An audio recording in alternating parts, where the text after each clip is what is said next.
Good afternoon. Welcome to third video lesson of third chapter, current electricity. In previous class, we have discussed about carbon resistor and how to calculate the resistance of a given carbon resistor on the basis of the color code.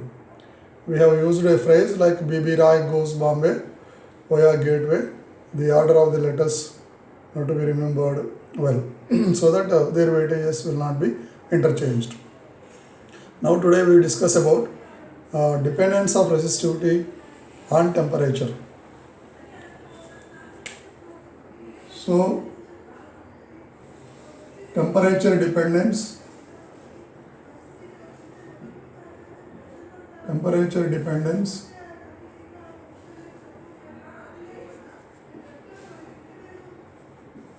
of resistivity.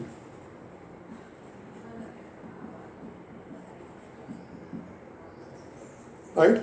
Now,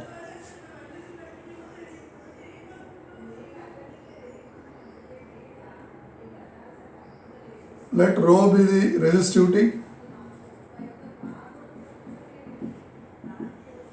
at T degree centigrade. Rho 0 is the resistivity at 0 degree centigrade. Okay. Then we will write it as rho equals to rho 0 into 1 plus alpha into T minus 0 degree centigrade. Or simply you can write rho equals to rho 0 into 1 plus alpha into T. Now if you convert them into kelvins, then this T will become capital T plus 273. This is T equals to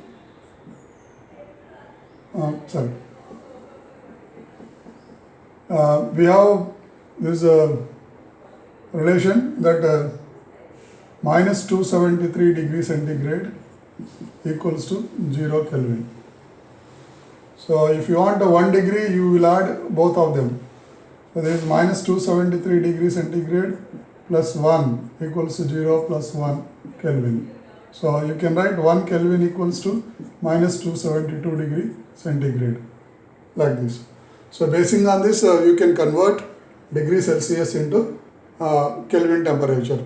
Otherwise, as it is a difference between the two temperatures, so it makes no difference whether you use a Celsius scale or a Kelvin scale. So basically, this is a formula to calculate the resistivity of any material at a given temperature T, that is rho equals to rho 0 into 1 plus alpha into T. This equation will tell us that materials will have resistivity even at 0 degree centigrade, because we are using centigrade unit here. So materials will have resistivity even at 0 degree Celsius. So basing on this is alpha. Where is alpha is nothing but temperature coefficient of resistivity. Temperature coefficient of resistivity. Okay, right. Generally, for metals, rather let us say conductors. For conductors, alpha is positive. Alpha is positive. For semiconductors,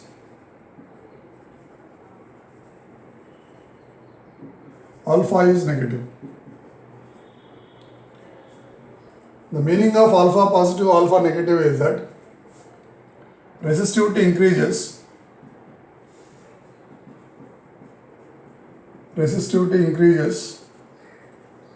with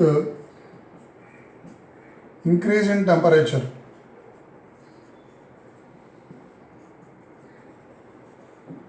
The meaning of alpha negative is resistivity decreases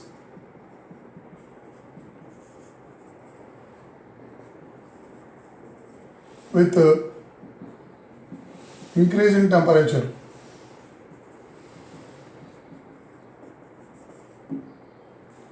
So this property enables us to use semiconductors for wide range applications. We have semiconducting devices like a diode, transistor, and then devices developed on the basis of diode and transistors. All of them are nothing but semiconductors only. The advantage of semiconductors is that resistivity will decrease with increase in the temperature.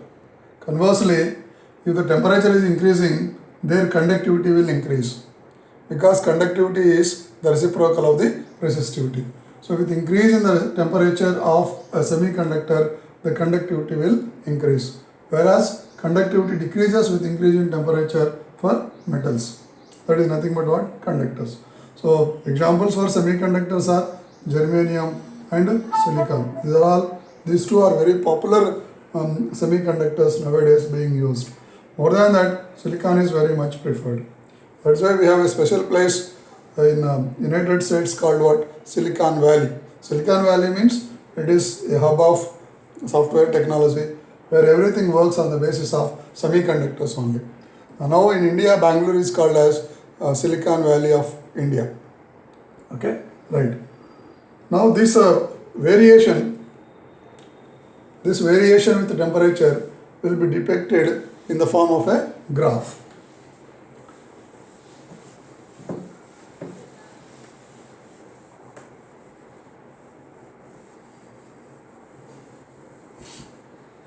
Right.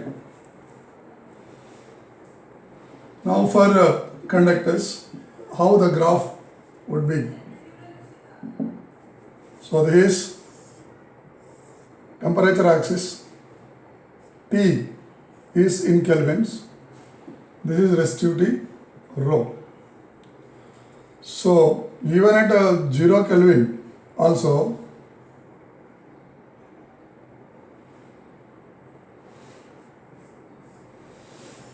it's like this. With increase in temperature, resistivity is increasing. Examples: all metals. For semiconductors,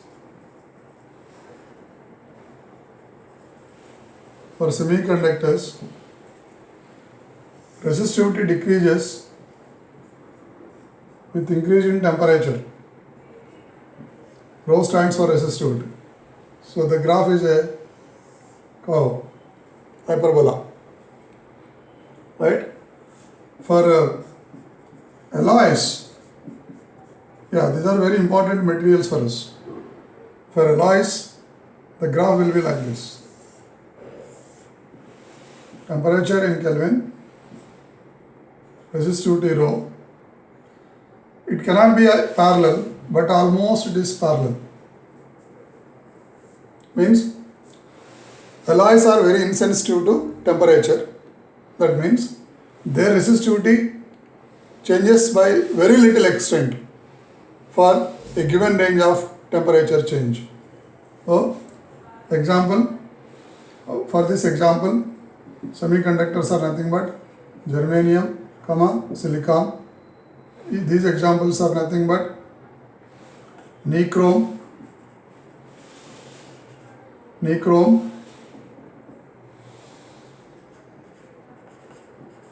where it is the combination of nickel, iron and chromium. These three materials, when you club into a single material, that is called what? Alloy, whose resistivity almost remains constant with increase in temperature.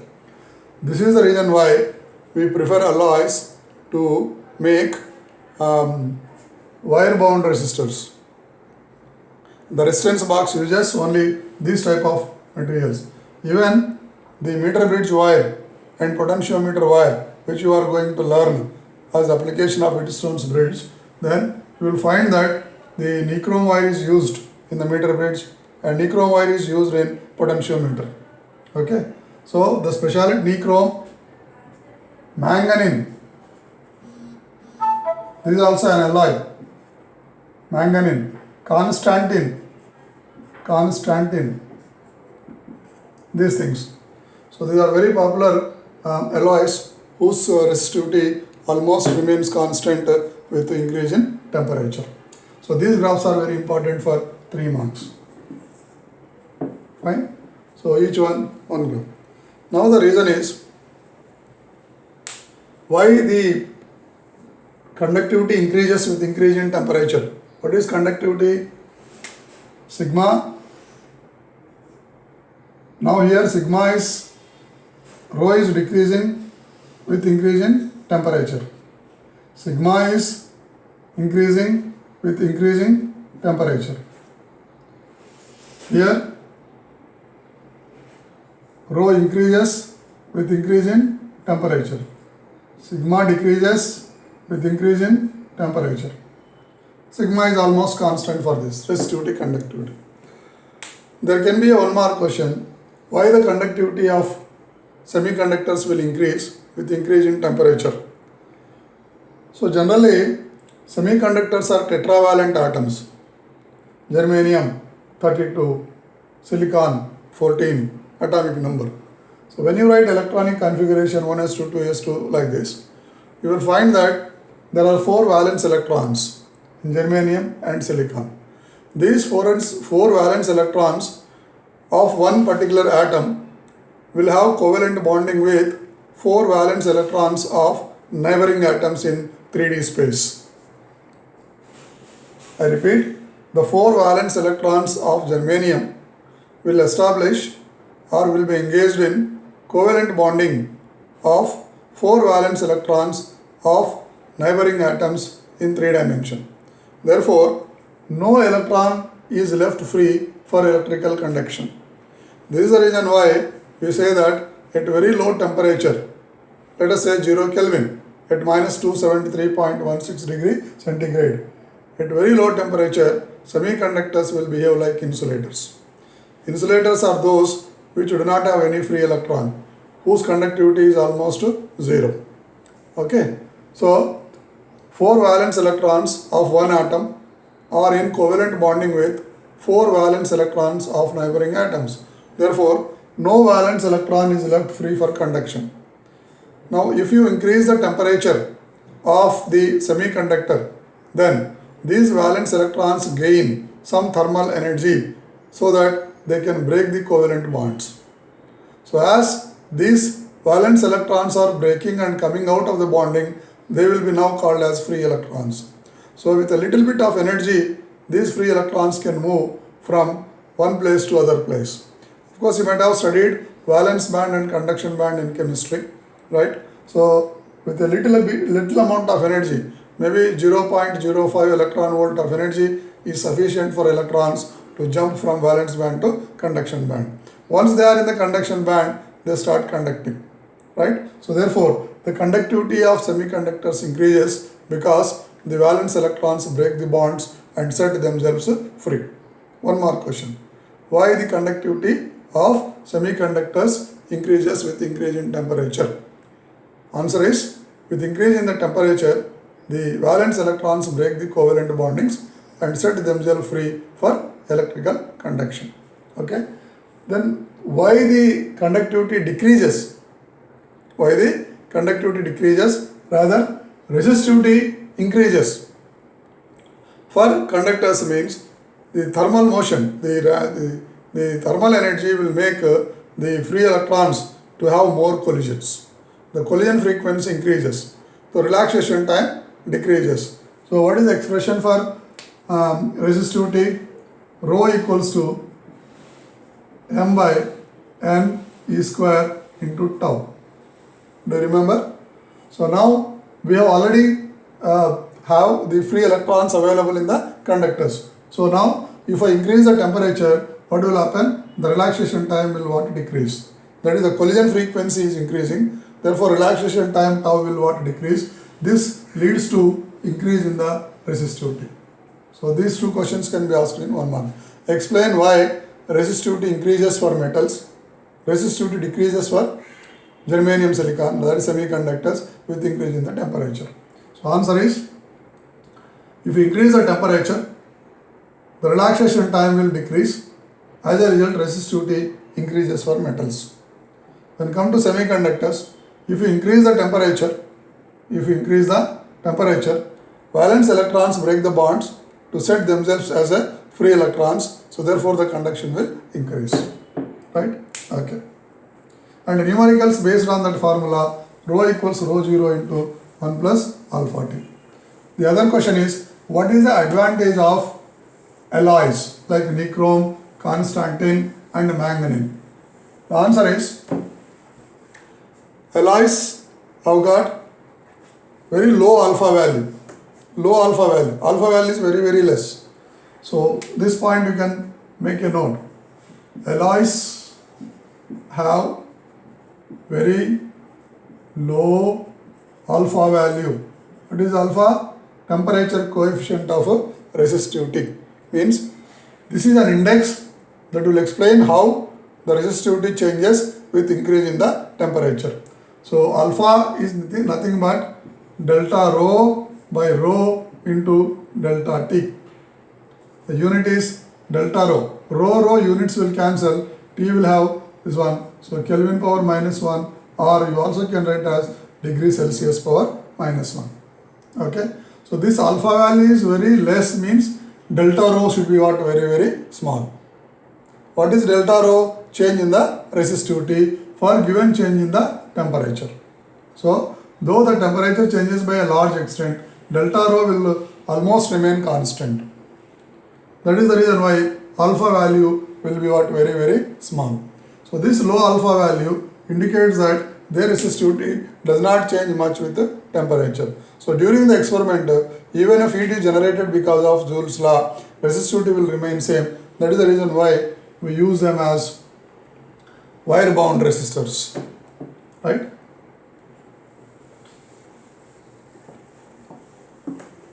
Oh. The next topic is electrical energy and power.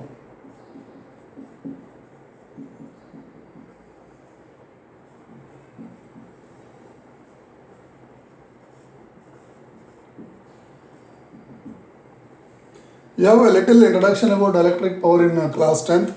That the power is defined as a product of voltage and current. So how it would be, you see here. Suppose this is a bulb, the filament inside. So and here you have a cell or a battery connected across this. So this plus minus, its potential difference is V. 1.5 volt, 3 volt. If you have 2 cells, it will be on 3 volt. 4 cells, 4.5. 5 cells, 5 into 1.5, like that. So this will send a charge Q or a current I. So this will, because of this, what will happen? It starts glowing. So the light will come out. Okay, right. Filament will be heated up first, and this heat energy will be converted into light energy and it will glow. So the work done by the battery to supply a charge Q at a potential difference V is nothing but W equals to Q into V. This we have learnt in electrostatics. But Q is not a stationary charge.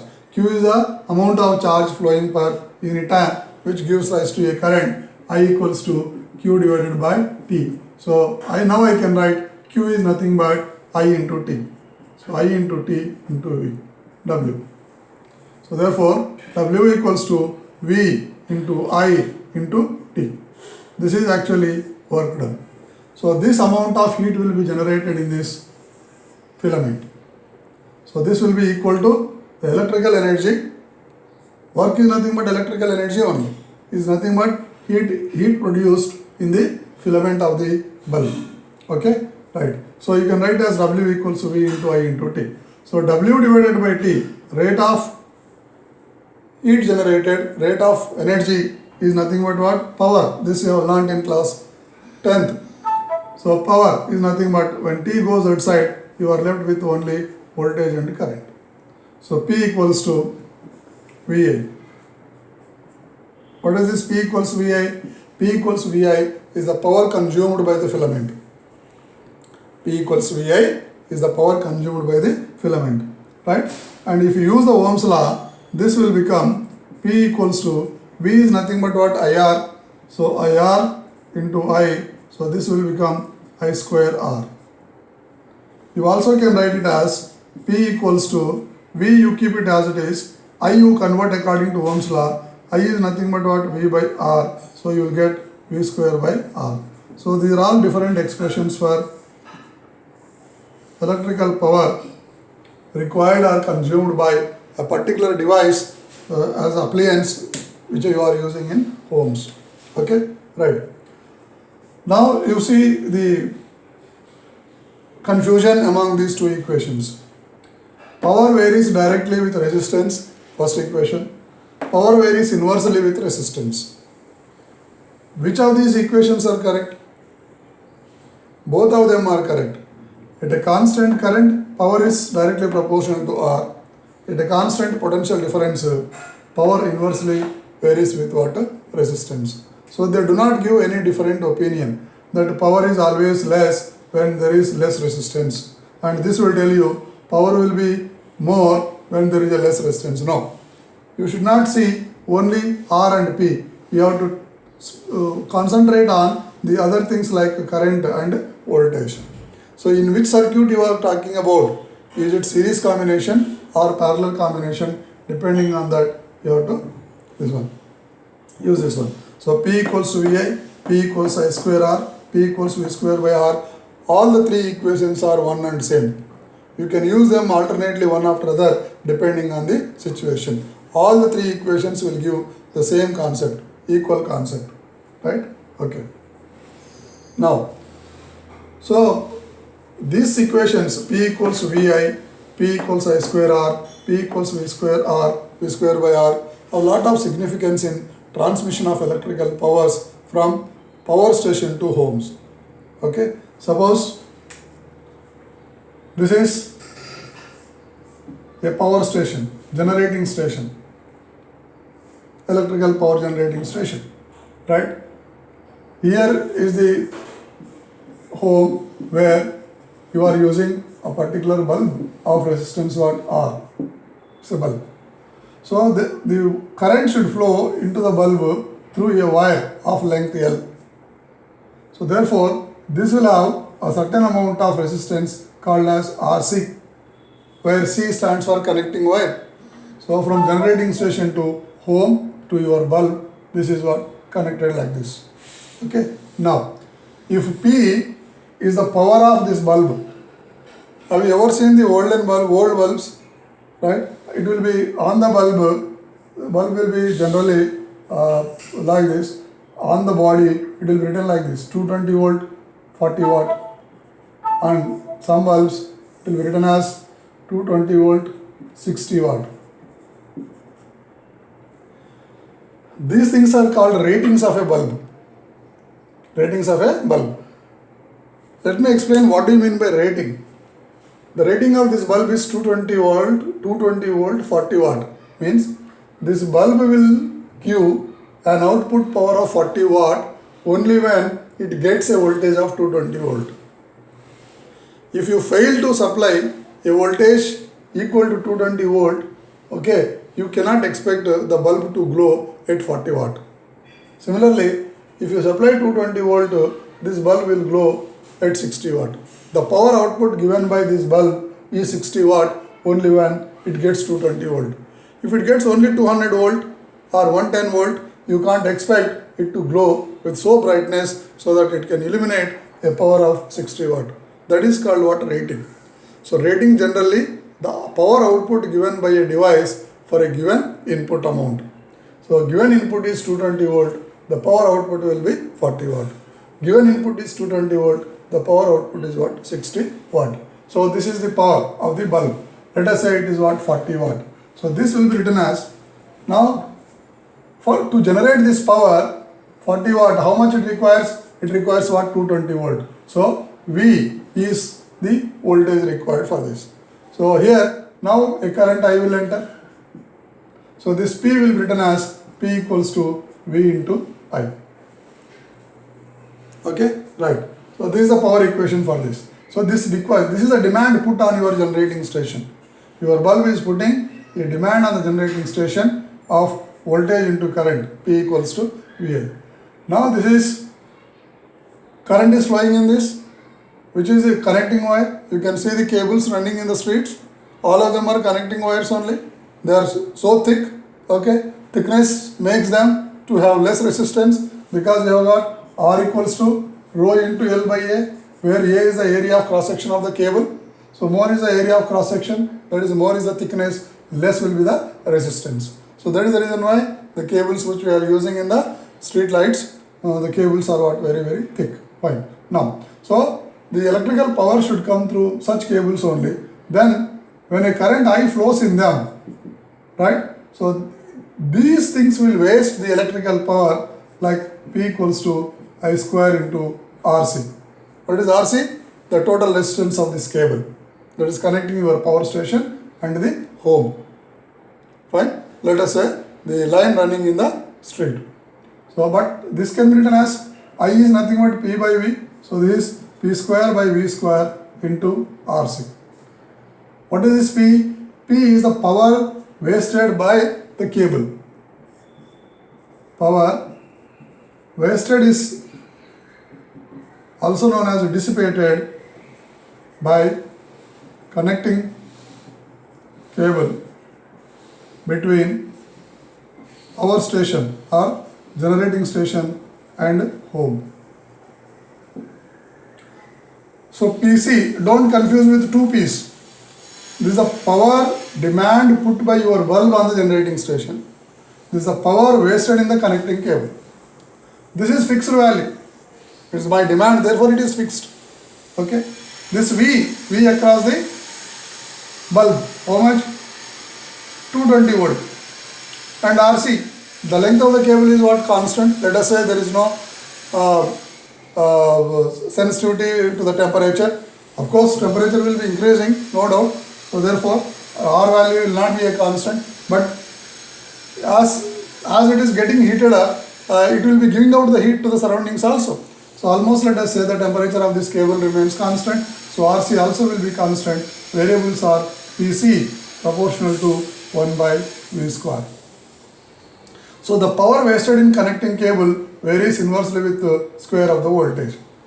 Suppose if I supply the voltage from generating station to the bulb at the rate of 220, then it will become 1 by 220 whole square. Right? If I supply this power at the rate of 1 by kilovolt, 22K, 33K, 44K. Have you seen this on the transformers? 22K. So 22 into 1000 whole square. Is this value greater or this value greater? Obviously, smaller the denominator, more will be this value. So therefore, 1 by 220 whole square will give a more value for PC than 1 by 22 into 1000 whole square. That is the reason why we do not supply the demand voltage as it is. We supply the voltage at very high rate. If you require 220 volt, we supply from the generating station at 22 kilovolt or 33 kilovolt or 44 kilovolt. Do you see? All of them are divisible by 11. All of them are divisible by 11. Why is it so? Even 220 volt also divisible by 11. Why this number 11? Just think it off. Think it off. And if you don't get the answer, you can ask me. Fine? But you will find the answer. Right. So, if power supplied, voltage supplied is at high rate, that is kilovolts, then what will happen? The power consumed by the power dissipated by the connecting cables will be what? Very, very less. So here is the significance of the step-up transformers and step-down transformer. In the generating station, we use step-up transformer to have a 22 kilovolt or 33 kilovolt or 44 kilovolt. So that current, when it is flowing through these wires at that enormous high voltage, okay, if you give this voltage as it is to this bulb, okay, this bulb will fuse. because of this high temperature. Even that will not enter into the circuit because of the MCB outside. Okay, then so at a generating station you are supplying at 22 kilovolt, and near my home in my street there is step down transformer which will step down this value to 220 volt.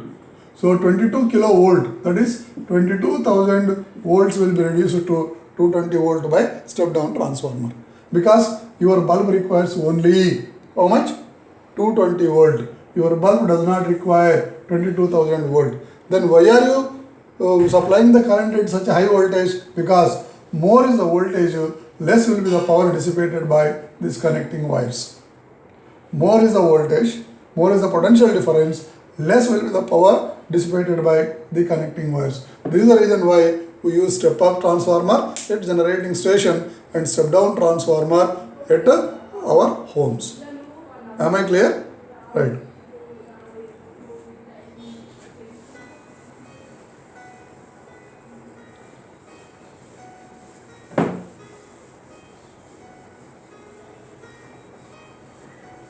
So we have learned now two things in this.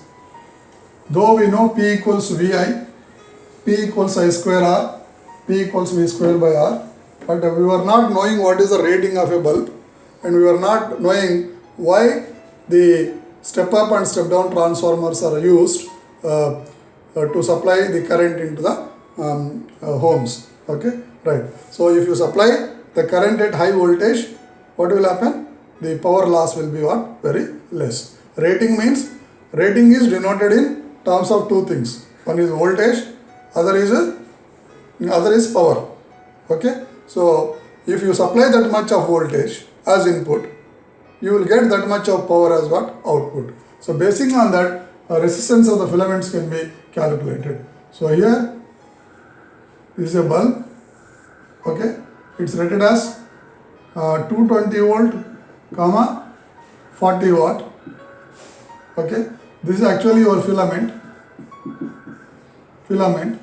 What is the resistance of this filament? So Rp equals to V square by R. Why are you using V square by R, sir? Why can't you use I square R? Because I is not given to me. I will not figure in the rating.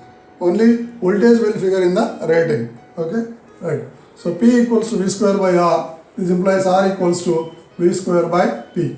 V is how much? 220 volt into 220 volt divided by 40 watt. So this 0 will cut. So this 4 will cut here. 4 5s are 20 and 2 is left, 4 5s are 20. So you are left with 22 into 55. So this is 110 and this is 110.